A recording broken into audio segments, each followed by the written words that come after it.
여러분들이 지금 뭐가 좀 일이 좀 안 풀린다거나 여러분들이 좀 뭔가 뜻대로 안 된다는 게 멀리 보면 이렇게 생각할 수 있는 거예요. 내가 정말 재밌는 책을 쓰려고 내가 이런 고생을 하고 있는 거구나.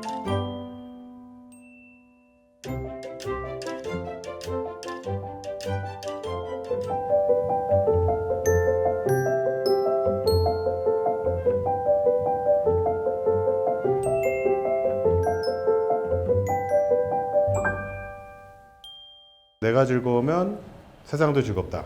보통 사람들은 거꾸로 많이 생각을 하죠. 세상이 즐거워야지만 내가 즐거워지는 게 아니냐. 그런데 뭐 그런 게 맞기도 하지만 또 아닌 경우도 있죠. 근데 세상을 바꾸는 일이라는 거는 쉽지가 않아요. 여러분도 잘 아실 거예요.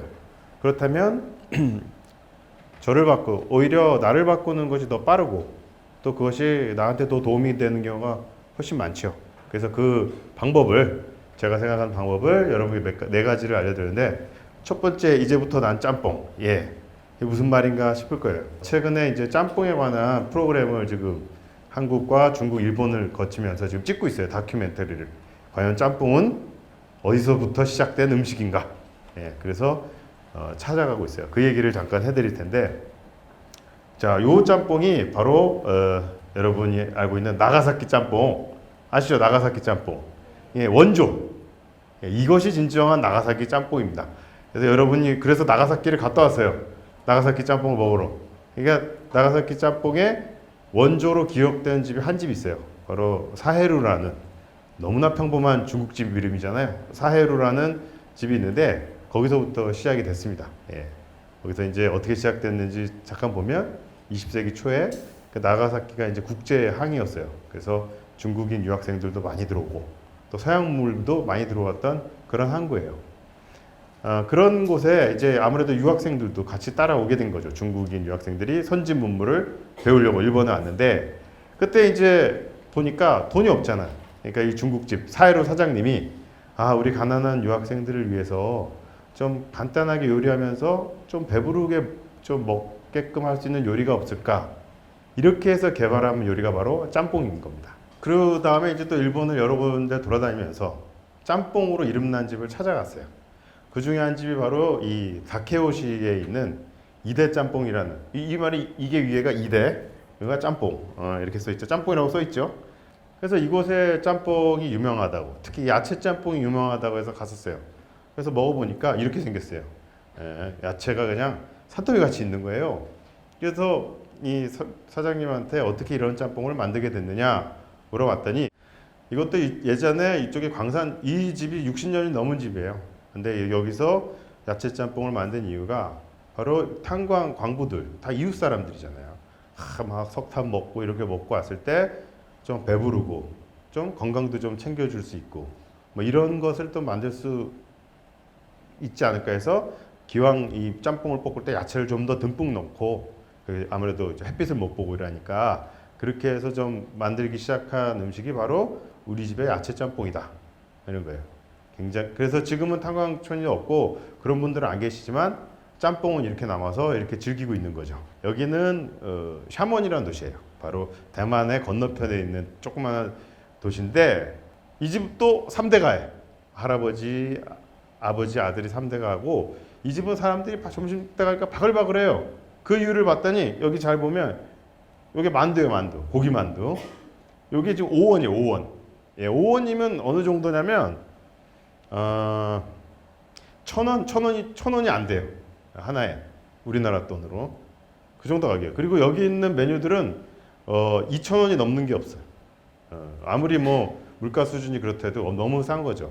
그렇게 하는 거예요. 즉 여기는 우리 동네 사람 서민들이 즐기는 음식이기 때문에 우리는 그런 음식을 만들어서 정성껏 판다. 그리고 주방도 이렇게 다 오픈이 돼 있어요. 이렇게 다 오픈해서 이렇게 하는 걸 볼 수가 있어요. 그래서 이 여러분들이 먹는 서민 음식, 편하게 먹는 짬뽕 안에도 굉장한 여러 가지 이야기가 담겨 있어요. 그리고 무엇보다 이 짬뽕 취재하면서 느낀 거는 이 짬뽕의 음식은 사람의 마음을 생각하는 따뜻함이 있었구나라는 거를 곳곳에서 확인할 수 있었어요. 우리나라뿐만 아니라 나가사키 짬뽕집도 그렇죠. 그 다음에 이대 짬뽕집도 그렇죠. 그 다음에 멀리 중국에 있는 짬뽕집도 바로 사람을 생각하는 서민을 생각하는 데서 출발했기 때문에 60년이 지나고 100년이 지나도 지금도 장사가 잘 되고 있습니다. 그래서 저도 이제 그림을 그리는 사람으로서 거기서 나름 교훈을 얻은 게 그렇다면 나는 어떤 그림을 그릴 것이냐. 정말 그림 하나를 부자한테 팔아서 한 번에 뭐 큰 돈을 벌 것이냐. 그것도 괜찮아요. 절대 나쁜 거 아니에요. 이렇게 여러 사람을 위한 짬뽕 같은 그림을 그리는 것도 나쁘지 않지 않냐라는 생각이 들었어요. 즉 결국 사람을 위하는 데서 뭔가 방법이 나온다는 것을 알게 됐죠.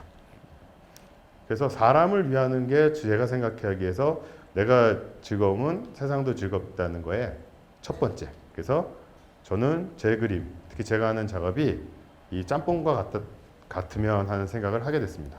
성공을 얻기 위해서 보통 어떤 정해진 길을 가는 경우가 많죠. 즉, 성공을 하려면 대학을 가야 돼. 전공을 살려야 돼. 스펙을 쌓아야 돼. 좋은 데 취직을 해야 돼. 월급은 이 정도 받아야 돼. 뭐 집을 사야 돼. 결혼은 이때 해야 돼. 이런 여러 가지 여러분 속에 여러분들이 판단하기 이전에 여러분들이 머릿속에 입력된 여러 가지 것들이 많이 있을 거예요. 또 그런 거를 따라서 사는 경우가 굉장히 많을 거고.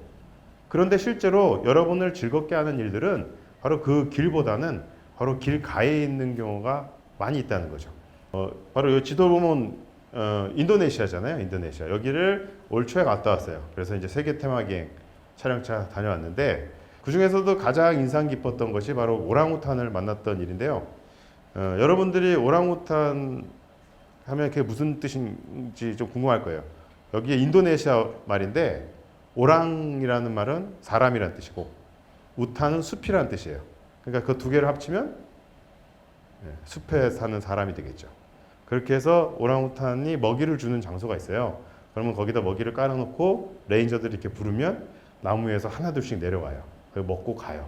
그걸 조용히 이렇게 금 밖에서 보는 게 보통 여기에 오는 사람들이 이 오랑우탄을 보는 방법인데 저희는 이제 촬영을 해야 되니까 약간씩 길 밖에 벗어난 거죠. 조금 더 들어가고 조금 뭐 딴 거 뭐 있나 하고 둘러보고 그러다가 이런 행운을 발견했는데 너무 잘 알고 너무 그 코스가 정답이라고 생각하는 사람한테는 특별한 일이 안 일어나진다는 거죠. 그리고 일어나도 감동이 없다는 거예요. 원래 여기 저래. 저기 원래 저런 거 몰라? 그러니까 호기심이 없어지는 순간 재미도 없어진다는 거죠. 그리고 행운을 행운이라고 여기지도 못한다고 하는 거죠. 그 다음에 또 세 번째로 또 드리고 싶은 말씀이 바로 내 시간의 주인공은 나다라는 얘기를 하고 싶어요. 보통 우리가 직장을 다닐 때 하기 쉬운 가장 큰 착각이 뭐냐면 바로 내 능력을 판 대가로 내가 월급을 받는다. 이런 생각을 많이 할 거예요. 그래서 연봉은 내 능력에 대한 값어치라고 여러분들이 흔히 생각을 하실 거예요. 여러분들도 대략 그렇게 생각하시죠? 근데 실제로 따져보면 과연 진짜 그런가 한번 여러분이 생각을 해보세요. 저도 그렇게 생각을 했는데 근데 궁금한 게 뭐냐면 그렇다면 내 능력을 팔았다고 하면 내가 오늘 2시에 일을 끝냈으면 2시에 퇴근하는 게 맞잖아요. 근데 2시에 퇴근할 수 있어요, 여러분? 6시까지 붙잡아 두잖아요. 그것은 뭐냐면 그만큼 회사는 결국 여러분의 능력을 산 게 아니라 여러분의 시간을 산 거예요. 여러분의 일하는 시간. 그렇게 따져보면 회사가 여러분보다 시간이 더 귀하다는 걸 더 잘 알고 있다는 거죠. 그렇기 때문에 거꾸로 여러분들이 더 소중하게 붙잡아야 될 것은 바로 시간입니다. 그래서 여러분들이 행복하려는 생각이 있다면 어떻게든지 일단 여러분의 시간을 확보하는 게 우선입니다. 시간을 다른 사람에게 내놓는 순간 행복해지기 어려워요. 그런데도 불구하고 나는 왜 이렇게 바쁠까? 나는 왜 내가 하고 싶은 걸 못할까? 가장 큰 이유는 여러분이 너무 피곤해서고 두 번째는 시간이 없어서입니다. 거꾸로 여러분은 시간을 어떻게든 확보를 하면 그제서야 여러분들이 원하는 거를 찾아낼 수 있어요. 그렇지 않고서는 바쁘기만 해서는 절대 찾아내기 어렵습니다. 그래서 저는 제 시간이 이제 좀 생기니까 일을 위한 시간도 있지만 좀 약간 좀 의미 있는 무언가를 해보자. 즉 나의 가치를 높일 수 있는 더 쉽게 하면 폼날 수 있는 일을 해보자라는 욕구가 자연스럽게 생기더라고요. 그래서 이렇게 좀 자기 시간을 많이 가졌을 때 자기가 가장 가치 있는 일을 뭔지를 찾아서 할 수가 있다는 거죠. 예. 그리고 마지막으로 여러분께 뭐 너무 뻔한 얘기가 될 수 있지만 모험을 떠나자 라는 걸 제안하고 싶어요. 모험을 떠나지 않으면 즐거울 수가 없어요. 예. 그래서 모험도 좀 너무 막연하니까 제가 하나씩 좀 나눠봤어요. 예. 그 중에 첫 번째 모험이 재정적인 모험, 돈과 관련된 모험을 하자라는 말씀을 드리고 싶어요. 요거는 데라야마 슈지즈라는 일본 작가가 했던 말인데 말 그대로예요. 일정, 즉 어떤 하나를 딱 정해서 호화주의, 누리자 이런 거예요. 즉 보여주기 위한 소비가 아니라 나를 위한 소비가 정말 하나씩 하나씩 귀한 걸 사다 보면 삶의 질이 조금씩 오르고 내 취향도 개발되는 거를 느낄 수 있을 거예요. 그런 게 저는 재정적 모험이라고 생각을 해요. 그냥 아파트, 예? 재테크, 예, 아니라는 거죠. 그 다음에 두 번째가 공간적인 모험을 해야 된다. 이것은 공간을 벗어나는 노력인 거죠. 뭐 가장 쉽게 얘기하면 여행이 되겠죠, 여행. 예. 그래서 사실 그 30대 직장인들한테 버킷리스트를 조사해 보니까 1위가 여행이었어요. 여행을 떠나자. 자, 그런데 여행을 못 가는 이유가 뭐예요? 시간이 없어. 또 돈이 없어. 또 둘 다 없어. 보통 그거잖아요. 예. 그래서 못 가는데, 그래서 제가 여러분께 여행을 갈 수 있는 팁을 좀 알려드릴게요. 일단 여러분이 정말 여행을 가고 싶다면 돈을 모아야 된다? 아니에요. 왜냐면 돈을 모으면 시간이 또 없어지거든요. 여행을 좋아하면 여러분이 포르쉐 사는 거랑 똑같아요. 여행을 좋아해야 돼요. 즉 좋아하는 거 티를 내야 돼요. 나는 여행을 좋아해.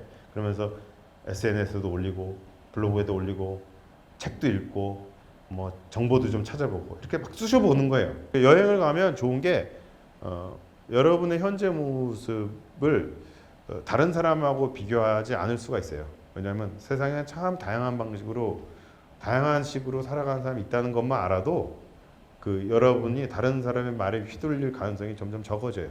그러면 아까 얘기했던 모험을 좀 더 많이 떠날 수 있는 여건이 허락이 되는 거죠.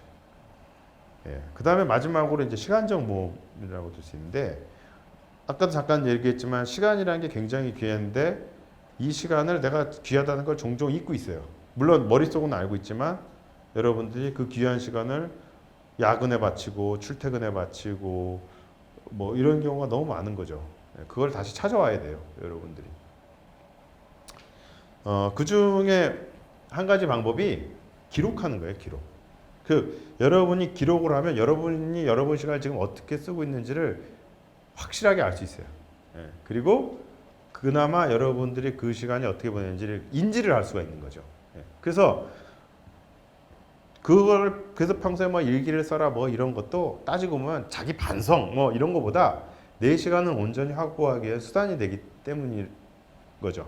그래서 근데 일기를 쓰려면 재미가 없잖아요. 아유 어제와 오늘이 뭐 똑같은데 뭘 써 이러는데 그래서 이 기록의 재미를 맛볼 수 있는 가장 좋은 기회가 여행이에요.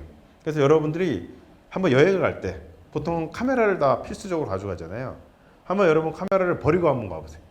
카메라를 버리고 그냥 필기도구 하나만 들고 한번 가보세요. 여행이 확 달라질 거예요. 조금 더 욕심을 내보면 여러분들이 한번 책을 한번 써보세요. 스스로 작가를 한번 돼보시라는 거죠. 책 쓰는 사람 따로 있는 거 아니에요. 저도 굉장히 글을 못 쓰는 사람이었어요. 그래서 처음 제가 첫 책을 2006년에 냈는데 그때 책 디자인한 친구의 말이 아직도 기억이 나요. 굉장히 책을 막 울긋불긋하게 디자인한 거예요. 글자가 잘 안 보이게. 그래서 물어봤죠. 아 이렇게 하면 가독성이 좀 떨어지지 않냐고 물어봤더니 그러려고 그 디자인했다고. 너무 글이 안 좋아가지고 읽기 어렵게 했다는 게 2006년에 그런 얘기를 들었어요. 그래서 제가 아무 말도 못한 얘기했는데 인생을 좀 뭐 비유하자면 한 권의 책을 쓰는 과정이라고 생각이 듭니다. 여러분들이 지금 뭐가 좀 일이 좀 안 풀린다거나 여러분들이 좀 뭔가 뜻대로 안 된다는 게 멀리 보면 이렇게 생각할 수 있는 거예요. 내가 정말 재밌는 책을 쓰려고 내가 지금 이런 고생을 하고 있는 거구나. 이렇게 지금 지리멸렬한 순간을 보내고 있는 거나 이런 느낌으로 받아들이시면 그나마 마음의 여유가 생길 수가 있어요. 그리고 사실 마음의 여유가 일단 있어야 무언가를 할 수 있어요. 이런 식으로 생각하면 아마 여러분의 그 좀 일상을 좀 더 넓게 볼 수 있지 않을까 생각이 듭니다. 자, 여기까지가 제가 준비한 얘기고요. 더 궁금한 얘기는 제 블로그도 있고 저 페이스북도 있으니까 거기다가 이제 문의해 주시면 됩니다. 고맙습니다.